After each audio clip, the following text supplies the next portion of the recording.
Well, the shocking additional 25% tariffs imposed by Trump is likely to see at least a 0.5% hit on India's GDP. But no economist whom I spoke with has yet revised their figures in anticipation that some deal could be reached before August 27. The current account deficit may also be hit by around 0.2 to 0.3%, some economists told me, because goods exports can fall by about $30 billion. That's to the US. The rupee is, however, steady as of now, and dealers are attributing this to the presence of the Reserve Bank as a dollar supplier.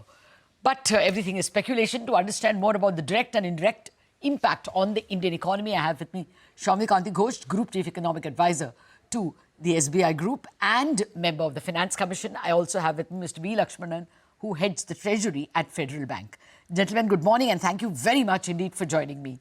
Soumya, I'm getting figures of 0.5%, 0.6 in terms of impact.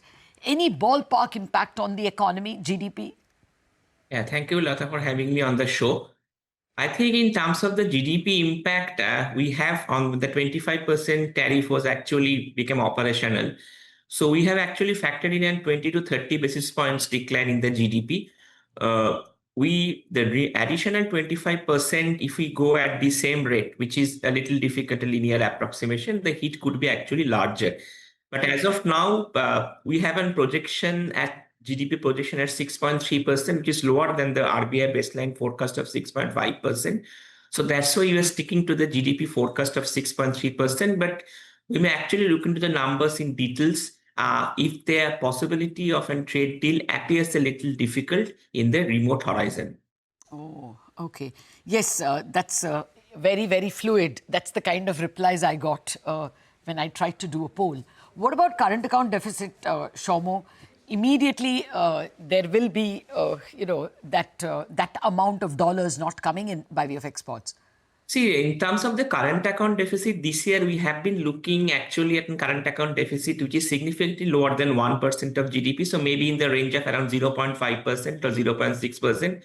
So even if suppose the current account deficit goes up by around 20 to 25 basis points, it will still be below 1% of GDP. The good thing about the current account is that in the last couple of years, the service exports have significantly caught up with the goods exports also, if not outpaced it.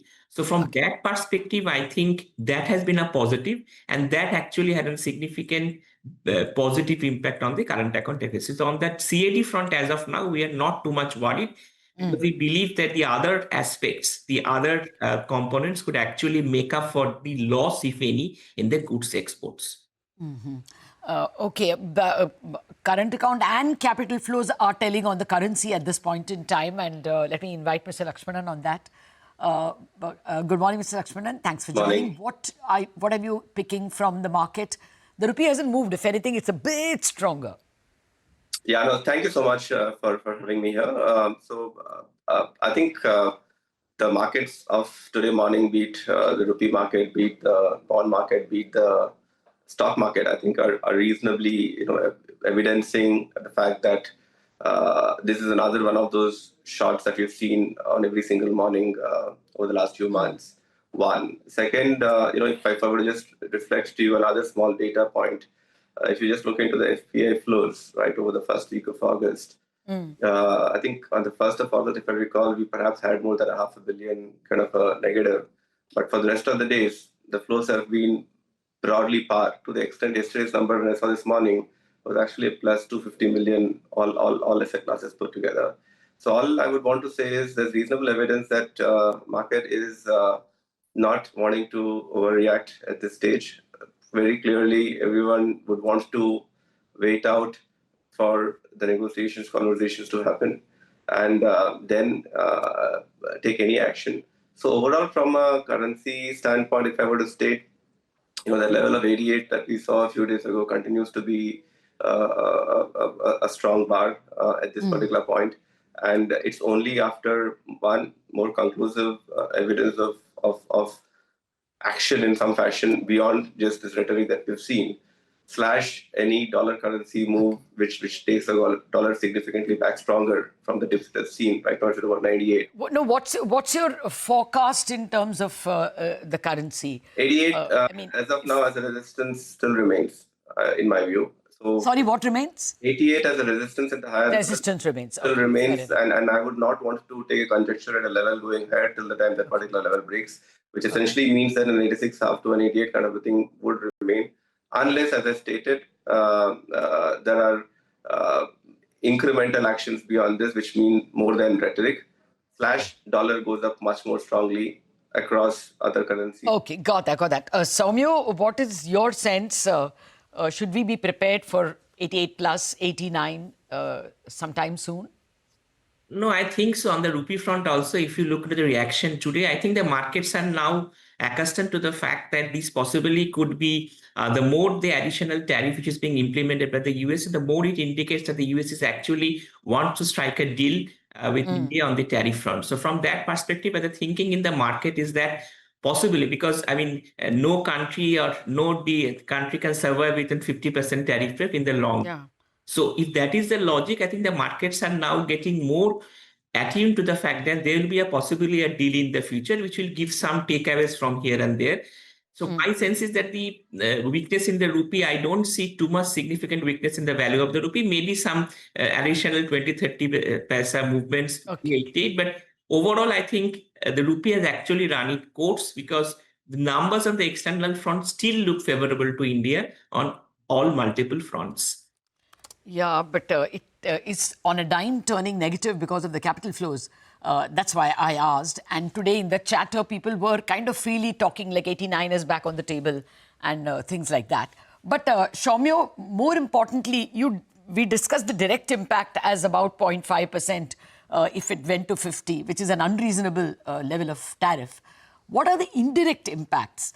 The people who are exporting to the US, the top two industries, gems and jewelry and textiles, are very labor intensive. So are there more indirect impacts as well? I think this is a very important point, Latha. First, I think we should understand the Indian export dynamics to the US. India's overall export, if you look into it, 20% goes to the US, but India is also diversified. The top 10 basket of India is around 53% to several countries. The second in the list is the UAE. But having said that, I think if you look into India's top 10 primary exports, the first is the electrical machinery, which is a share of around 18%, which incidentally is exempt from all this tariff because that also includes smartphones. Next comes gems and jewelry 11.5 and pharma 11.3. So textiles actually the share is around 3.4%.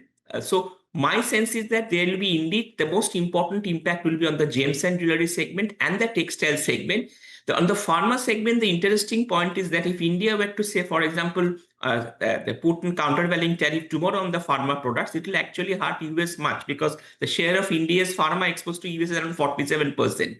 So, from that point of view, I think the impacted sectors will be gems and jewelry, the textiles, and also to some extent the autos where the government is actually trying to broker a deal. But the problem will be basically on the sectors which are labor intensive, where it will be difficult to strike a bargain. So, people keep telling us that therefore we must use this adversity to reform. In 1991, the Forex crisis, we reformed. In 2013 as well, we replied with an inflation targeting framework and all that, when currency was hurt. We reform under crisis. So what is the reform we can do? And separately, should there be some packages for those who are in the line of fire, the gems and jewelry and textile exporters? Should they get some kind of, subsidy from the government? Yeah, I think that's a very important point. Yes, we reform. You have reformed in 1991. We have reformed also. We have been doing small incremental reforms. I think one of the first thing which comes to my mind, I think in the budget, there was an announcement that there was a policy of exports, agricultural exports policy. I think now it's the time to actually unveil the policy. Also, there has been several pending reforms which has been announced in the union budget. One of them is setting up the regulatory commission, which basically looks into all the aspects of regulations. I think that a working group has already been set up in RBI to look into all the master circulars and to prune it down. The other important thing in terms of support for the labor sectors, yes, there could be a support. If you remember, the export credit scheme was discontinued in December 2024. So there could be possibly, I mean, if it is required, there could be, and that credit, that guarantee scheme could be revived for a limited period for the affected sectors, which actually could give a lot of shy of relief. But my sense is that I think there is a lot of things to reform, and some of the small incremental reforms, even if we go ahead and do, that will be beneficial for all of us in the long term. Okay. Unfortunately, out of time, it's an important day, Mr. Lakshmanan and Soumya. Thank you very much for quickly sparing time for us. Let us see how things pan out. At the moment, it's kind of steady in all financial markets. Wrap up on Bazaar on that note. Chartbusters coming up.